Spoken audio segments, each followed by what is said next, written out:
নমস্কার বন্ধুরা, পর্ণকুটিরে সবাইকে স্বাগত। আজকে আমি আরও একটা নতুন রেসিপি নিয়ে হাজির হয়েছি আপনাদের সাথে। আজ আমি বানাবো পাঁচমিশালি সবজি, নিরামিষ সবজি। তো এখানে আমি নিয়ে নিয়েছি কুমড়ো। এই যে আলুটা কীভাবে কেটেছি সেটা দেখিয়ে দিচ্ছি, একটু সাইজটা আমি আপনাদের দেখিয়ে দিচ্ছি। আর নিয়ে নিয়েছি বেগুন, কুমড়ো আর বরবটি। আর নিয়েছি এখানে সোয়াবিনটা অপশান, আপনারা চাইলে নিতেও পারে আবার নাও পারেন। আর নিয়ে নিয়েছি আদা, গোলমরিচ, দুটো কাঁচা লঙ্কা আর সামান্য জিরে।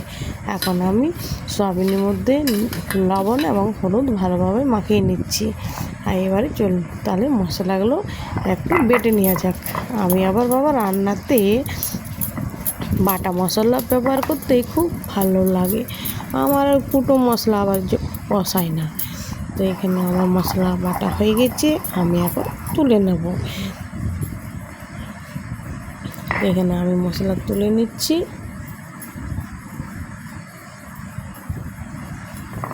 এবারে আমি একটু শিলটা ধুয়ে জলটা নিয়ে নেব। আমি প্রত্যেকবারই মশলার কিন্তু শিল দেওয়া জল নেই, এতে তরকারির স্বাদ খুব ভালো হয়। এবারে আমি কড়াইয়ে তেল দিয়ে এই বরবটিগুলো ভেজে নেব। এখানে আমি সবজি ভাজবো না, শুধুমাত্র বরবটিটাই ভেজে নেব। এখানে আমার বরবটি ভাজা হয়ে গেছে, এখন আমি এগুলো তুলে নেব এবং ওই তেলে আমি সোয়াবিনগুলো ভেজে নেব। আমি কিন্তু বলছি পাঁচমিশালি সবজির মধ্যে সোয়াবিনটা আপনারা যদি অ্যাভয়েড করতে চান তাহলে করতে পারেন। আমার ভালো লাগে তাই আমি দিয়েছি, আর চাইলে আপনারা নাও দিতে পারেন। তো এখানে আমার সোয়াবিন ভাজা হয়ে গেছে, আমি আবার তেল দিয়ে এখন দিয়ে দিচ্ছি এর মধ্যে 5 ফোড়ন আর দিয়ে দিচ্ছি। এবারে 5 ফোড়নের একটা খুব সুন্দর মিষ্টি গন্ধ বেরোলে এবার দিয়ে দেবো কেটে রাখা আলু। এই যে আমি দিয়ে দিচ্ছি আলুগুলো দিয়ে পরে নাড়াচাড়া করে আলুগুলোকে একটু আমি ভেজে নিয়ে একটু ব্রাউন কালার হয়ে গেলে আমি দিয়ে দেবো এবারে কেটে রাখা কুমড়ো আর বেগুন। কেটে রাখা কুমড়ো বেগুন, এর মধ্যে আপনাদের বাড়িতে যদি আরও কিছু সবজি থাকে মিশাতে পারেন। আমার হাতের কাছে ছিল কুমড়ো, বেগুন, বরবটি, আলু আর দিয়েছি সাথে সোয়াবিন দিলে তরকারি খেতে কিন্তু খুব ভালো লাগে বেশ। এখানে আমি সমস্ত সবজি বেশ মজে এসেছে, এবারে আমি দিয়ে দেবো বেটে রাখা মশলা। এখন আমি এখানে দিয়ে দিচ্ছি আমার বেটে রাখা মশলা দিয়ে পরে বেশ খানিকক্ষণ নাড়াচাড়া করে ছেড়ে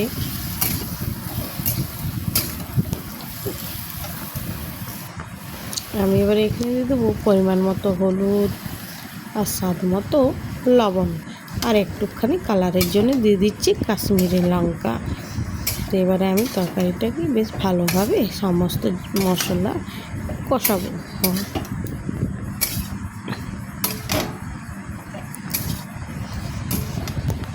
এই নিরামিষ তো দিনে একটু চিন্তা থাকে কী বানাবো।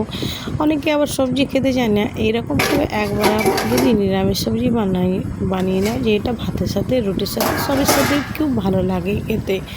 তো এবারে আমি সবজি কষা হয়ে এসেছে, দেখতে পাচ্ছেন আমার সবজি কীরকম তেল ছেড়ে দিয়েছে। এবার আমি এখানে ভেজে রাখা বরবটিগুলো দিয়ে দেবো। বরবটিগুলো আমি দিয়ে দিচ্ছি। একবার এইভাবে বানিয়ে খাবেন, নিরামিষ সবজি খুব সুন্দর হয় খেতে।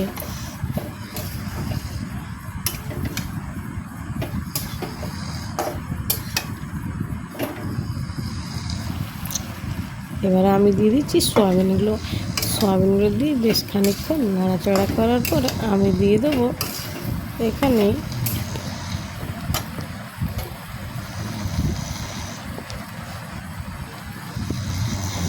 এবারে সবজি সেদ্ধ হওয়ার জন্য দিয়ে দিচ্ছি জল। খুব বেশি দেবো না, সবজি আমার কষানোতে সিজে গেছি, একটু সামান্য জল দিয়ে এবারে 5 মিনিট পর ফিরে আসছি।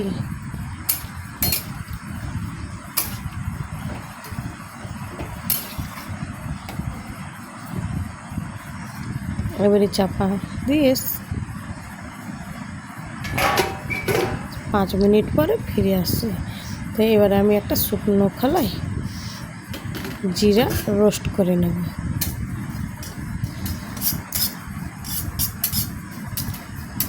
এখানে আমি শুকনো খোলাতে জিরাটা রোস্ট করে নিচ্ছি।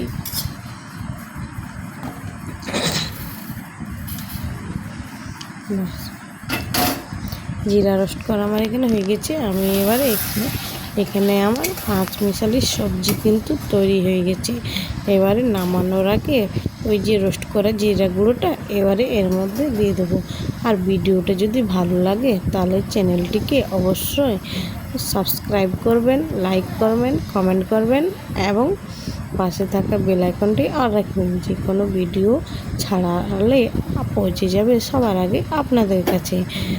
তো এখানে আমি ভাজা জিরে গুঁড়ো দিয়ে এবারে কান চাপা দিয়ে রেখে দেবো এবং গরম গরম পরিবেশন করবো 5 মিশালি সবজি।